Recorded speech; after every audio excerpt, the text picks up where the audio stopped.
Hi there, this is Business with Dave. In this video, I'm going to be asking you a couple questions because I think reasons why you are watching this channel is because ultimately you want to start your own business. Ultimately, you want to start a food business.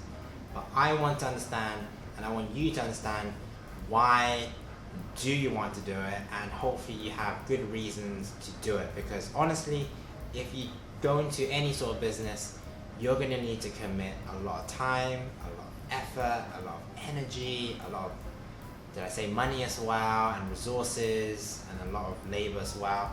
And if this is something you want to do, you're going to be having so much fun. You're going to be enjoying every minute.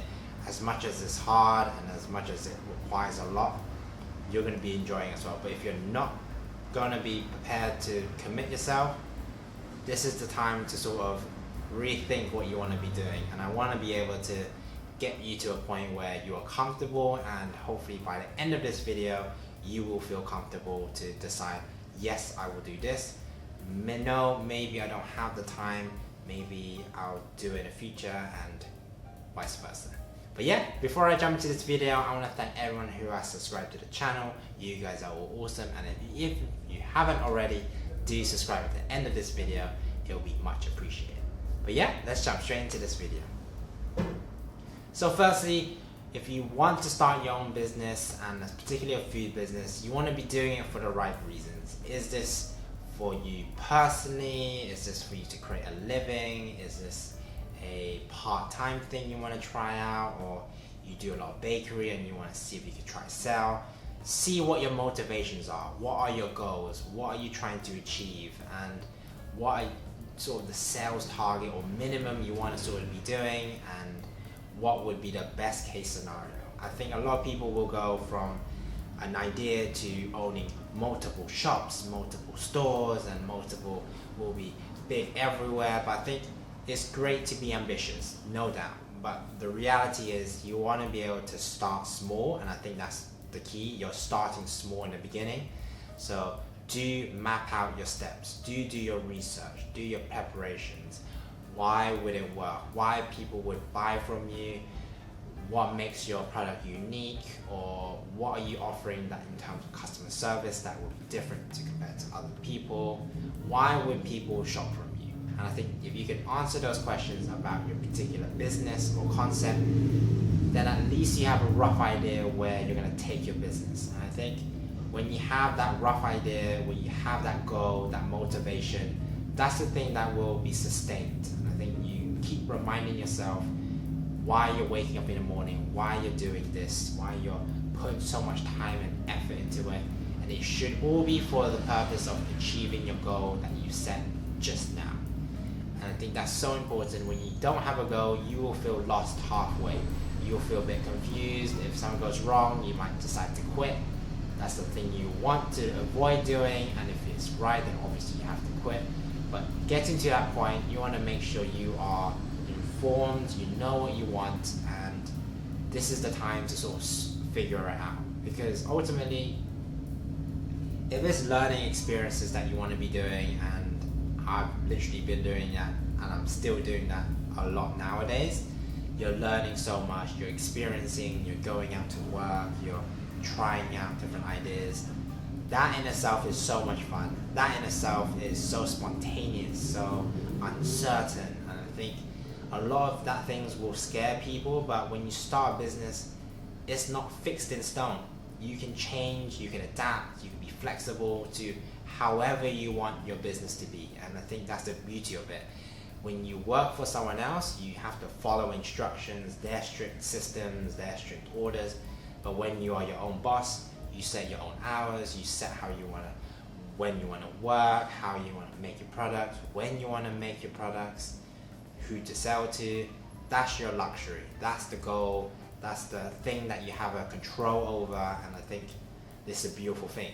When you have control over your destiny, and if you need to make a certain amount of like £1,000, and you need to push yourself to make £1,000, once you achieve that goal, that sense of achievement is amazing. And I think that's the thing that I personally thrive towards, and more determined ever to do until I achieve that goal. I set a new one, and you improve and consistency over that. And I think that's good practice, that is good motivation for whatever you want to do.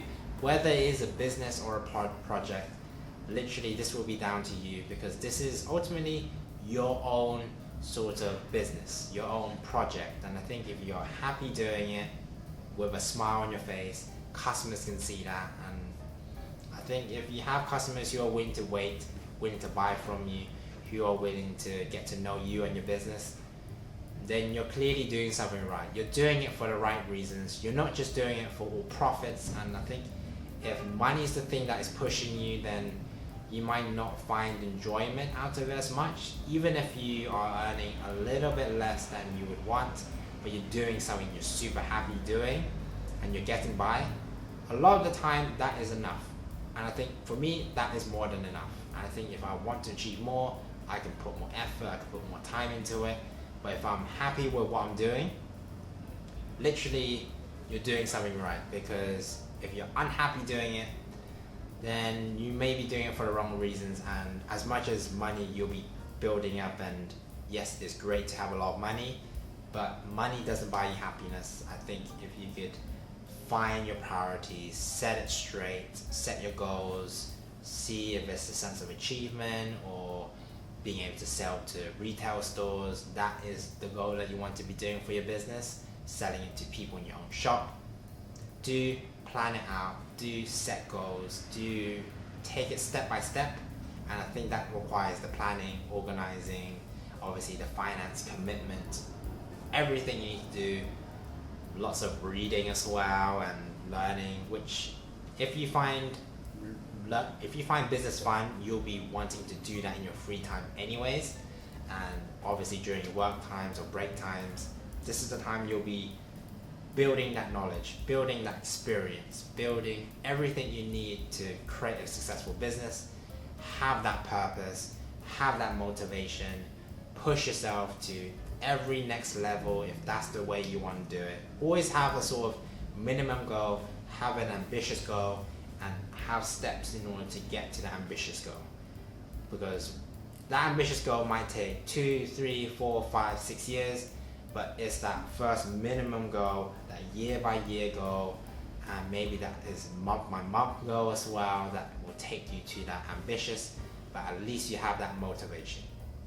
And I think that spurs a lot of people on. I think a lot of people will do it for the wrong reasons. They don't have the motivation, so after they hit the first hurdle or the second hurdle or the 10th hurdle, they stop completely and their business hasn't fully bloomed or like come out yet. So that's the thing you want to try to avoid. Do be patient. I think that is very important as well. Patience is so important. Not everything will go your way. You're going to need to problem solve a lot. That's literally not an understatement. Problems will be flying at you left, right and center, but if you don't experience it now, you won't know how to deal with it in the future if it gets anything bigger. So in that sense, how I sort of see it as is learning lessons.